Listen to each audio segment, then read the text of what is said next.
जालन्यामध्ये आता जोरदार पावसाला सुरुवात झालेली आहे। कालपासूनच इथे जोरदार पावसाला सुरुवात झाली आहे। काल रात्री घनसावंगी तालुक्यातील ढाकेफळ गावात ढगफुटी सदृश पाऊस झालेला आहे आणि या पावसामुळे शेतामधील बांध फुटलेले आहेत। त्यामुळे शेताला धरणाचं स्वरूप आलंय। वादळी वाऱ्यामुळे शेतातील सौर ऊर्जेचा प्लांट सुद्धा उखडून गेलेला आहे। तर आपण हे दृश्य पाहतोय, बांध फुटल्यामुळे शेताला संपूर्णपणे तळ्याचं स्वरूप आलेलं आहे, धरणाचं स्वरूप आलेलं आहे। वादळी वाऱ्यामुळे शेतातील सौर ऊर्जेच्या प्लेट सुद्धा उखडून गेलेल्या आहेत।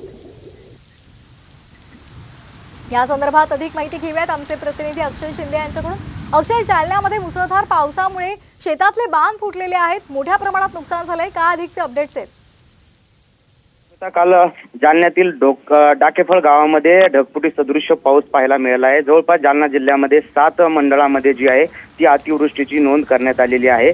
काल रात्री जवळपास घनसावंगी तालुक्यामध्ये ढाकेफळ जे गाव आहे त्यामध्ये ढगफुटी सदृश्य पाऊस पडलेला आहे आणि या पावसामुळे शेतातील बांध शेतकऱ्यांचे फुटले असून जवळपास शेताला जे आहे ते धरणाचं स्वरूप आलेलं होतं आणि या पावसामुळे वादळी वाऱ्यामुळे जवळपास अनेक शेतकऱ्यांच्या ज्या आहे सौर ऊर्जेच्या ज्या प्लेट आहे त्या उखडून पडलेल्या आहे। त्यामुळे इकडे शेतकरी राजा जो आहे तो या पावसाने सुखी झाल्याचं आपल्याला पाहायला मिळत आहे, तर दुसरीकडे शेतकऱ्याचं मोठ्या प्रमाणात नुकसान देखील झाल्याचं आपल्याला या ठिकाणी पाहायला मिळत आहे। आपण जर पाहिलं तर जालना जिल्ह्यामध्ये मागील 24 तासामध्ये सरासरी 41.90 मिलीमीटर एवढा पाऊस पडलेला आहे, तर आतापर्यंत जवळपास 76.80 एवढ्या पावसाची नोंद जी आहे ती करण्यात आलेली आहे। तर जिल्ह्यातील केदारखेडा आणि परतूर मंडळात जी आहे ती 100 पेक्षा अधिक पावसाची नोंद या ठिकाणी करण्यात आलेली आहे। श्वेता, अगदी धन्यवाद आपण दिलेल्या सविस्तर माहितीसाठी।